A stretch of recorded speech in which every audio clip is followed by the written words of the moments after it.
یہ صدائے حریت جموں کشمیر ہے۔ کشمیر سے متعلق تازہ ترین اپڈیٹس کے ساتھ ابن سلام۔ مقبوضہ کشمیر میں کرفیو اور پابندیوں کے نفاذ اور ذرائع ابلاغ کی معطلی آج 24ویں روز بھی برقرار ہے، جس کی وجہ سے وادی کشمیر کا بیرونی دنیا سے رابطہ بالکل معطل ہے۔ بھارت کے 5 اگست کے مضموم اقدام کے خلاف کشمیریوں کے احتجاج کو روکنے کے لیے مقبوضہ علاقے کے طول و عرض میں بھارتی فوجی اور پولیس اہلکار تعینات ہیں۔ سخت کرفیو اور پابندیاں نافذ ہیں، جس کی وجہ سے مقبوضہ علاقہ خاص طور پر سری نگر مکمل طور پر ایک چھاونی کا منظر پیش کر رہا ہے۔ تاہم لوگ کرفیو، پابندیوں اور فوجی جماؤ کو خاطر میں نہ لاتے ہوئے مسلسل سڑکوں پر آ کر بھارتی قبضے اور مضموم اقدام کے خلاف مظاہرے کر رہے ہیں۔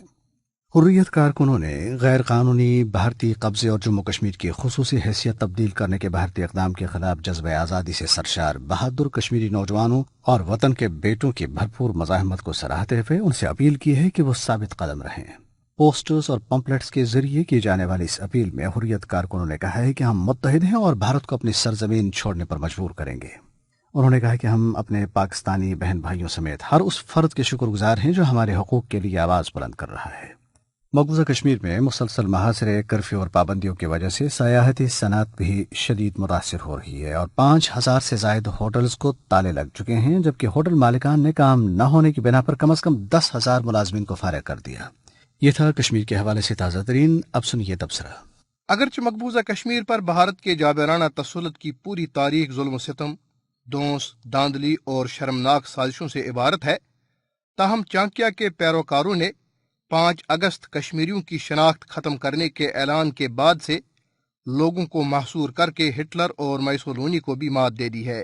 سفاق بھارت کی درندگی اپنی جگہ، لیکن کشمیری قوم، خصوصاً نوجوان طبقہ، بھارتی جبر کا بے جگری سے مقابلہ کرتے ہوئے سرفروشی، بہادری، ثابت قدمی اور عظیمت کی نئی تاریخ رقم کر رہے ہیں۔ کشمیری نوجوان بھارتی گولہ باری، بندوقوں کی گن گرج اور پیلٹ گردی کے باوجود ہزاروں کی تعداد میں سڑکوں پر نکل کر بھارتی غرور کو خاک میں ملا رہے ہیں۔ اس وقت مقبوضہ کشمیر میں 8 لاکھ سے زائد فورسز کشمیریوں پر مسلط ہیں۔ اس کے علاوہ باقی تمام بھارتی ادارے بھی کشمیریوں کے خلاف برسر جنگ ہیں، لیکن اس کے باوجود بھارت کشمیری عوام کے جذبہ آزادی کے سامنے بے بس اور سرنگوں ہیں۔ کشمیریوں کا عزم ہے کہ اگر بھارت اپنی پوری فوج بھی کشمیر میں جھونک دے تب بھی شکست بھارت کا مقدر ہے۔ اس کے ساتھ ہی تبصرہ ختم ہوا۔